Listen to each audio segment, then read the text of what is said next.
को किस तरह अदा किया करते हैं। सुनते मौक़दा को अदा करने का क्या तरीका है और सुनते गैर मौक़दा को अदा करने का क्या तरीका है। सुनते मौक़दा और गैर मौक़दा में फ़र्क क्या है। सुनते मौक़दा का पहले तरीका समाअत फरमाएँ। ये बहुत ही अहम मसला है, इसको ध्यान से मेरी वीडियो को पूरा देखें, आपको दीन इस्लाम की समझ आ जाएगी और सुन्नत मौक़दा और गैर मौक़दा का पता चल जाएगा। सुन्नत मौक़दा की तरफ आता हूँ। सुन्नत मौक़दा किस तरह अदा करते हैं।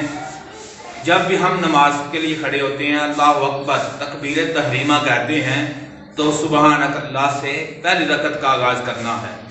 सुबहानक अल्लाह से शुरू करके फिर हम कोई सूरा अल्हम्दुलिल्लाह सुबहानक अल्लाह पढ़ के अल्हम्दुलिल्लाह पढ़ेंगे, फिर कोई सूरत मिलाएंगे और सूरत मिलाने के बाद हम रुकू में चले जाएंगे। रुकू में जाके सुबहान रब्बियल अज़ीम की तस्बीहात 3 दफ़ा पढ़ेंगे और फिर हम सजदे में चले जाएंगे। या रुकू से खड़े होंगे तो फिर हम सजदे में चले जाएंगे। सजदे में जाके दोनों सजदे करेंगे। सजदे में फिर तस्बीहात पढ़ेंगे, सुबहान रब्बियल आला, सुबहान रब्बियल आला, सुबहान रब्बियल आला। उसके बाद हम दूसरी रकत के लिए खड़े होंगे। 2 सजदा करने के बाद हम दूसरी रकत में खड़े होंगे। जब हम दूसरी रकत में खड़े होंगे तो अल्हम्दुलिल्लाह से आगाज़ करना है।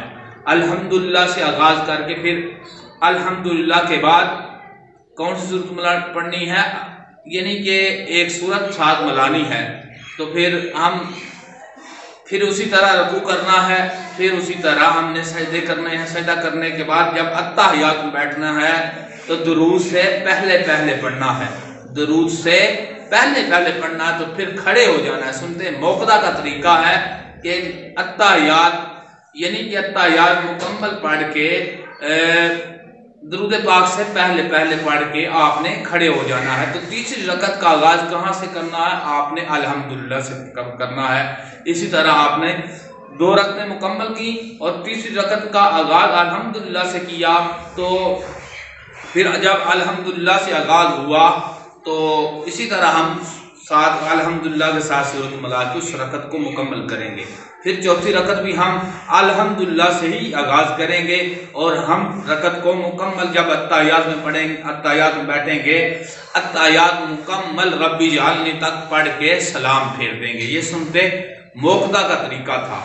अब सुनते गैर मौक़दा का तरीका समाअत फरमाइए। सुनते गैर मौक़दा का तरीका ये है कि अल्लाहु अकबर कह के तकबीर तहरीमा कह के हाथों को बांध लेना है। सुबहान रब्बिया सुबहानक अल्लाह से आगाज़ करना है, सना से आगाज़ करना है और फिर अल्हम्दुलिल्लाह पढ़नी है। फिर साथ कोई सूरत मिलानी है और इसके साथ साथ हमने रुकू में चले जाना है। रुकू में जाने के बाद फिर हम खड़े होंगे। खड़े होने के बाद हम सजदे में जाएंगे। दोनों सजदा करने के बाद हम फिर दूसरी रकत का आगाज़ हम अल्हम्दुलिल्लाह से करेंगे। अल्हम्दुलिल्लाह रब्बिल आलमीन से हम आगाज़ करेंगे। फिर हम कोई सूरत साथ मिलाएंगे। अल्हम्दुलिल्लाह के बाद सूरत फातिहा के बाद हम कोई सूरत मिलाएंगे और उसके बाद हम अत्तहियात में जब बैठेंगे, रुकू और सुजूद करके अत्तहियात में जब बैठेंगे तो अत्तहियात में हमने अत्तहियात मुकम्मल रब्बी जालनी तक पढ़नी है। रब्बी जालनी तक। सुनते गैर मौक़दा में अत्तहियात हम मुकम्मल पढ़ेंगे, रब्बी जालनी तक पढ़ेंगे।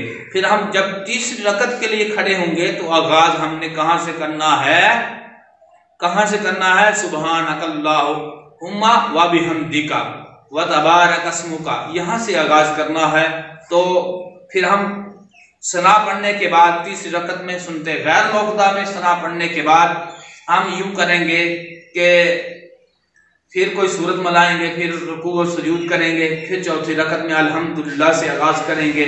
फिर हम कोई सूरत मिलाएंगे, फिर हम सजदा रुकू और सुजूद करेंगे। रुकू और सुजूद करने के बाद हम अत्तहियात कंप्लीटली पढ़ेंगे। सुनते मौक़दा में और सुनते गैर मौक़दा में यही फ़र्क है। अब मैं दोबारा इसको समझाने की थोड़ी सी कोशिश करता हूँ कि सुनते मौक़दा में अत्तहियात दुरूद से पहले पहले पढ़ के दूसरी रकत में खड़े हो जाना है। तो फिर तीसरी रकत का आगाज़ हमने अल्हम्दुलिल्लाह से करना है। ये सुनते मौक़दा में है।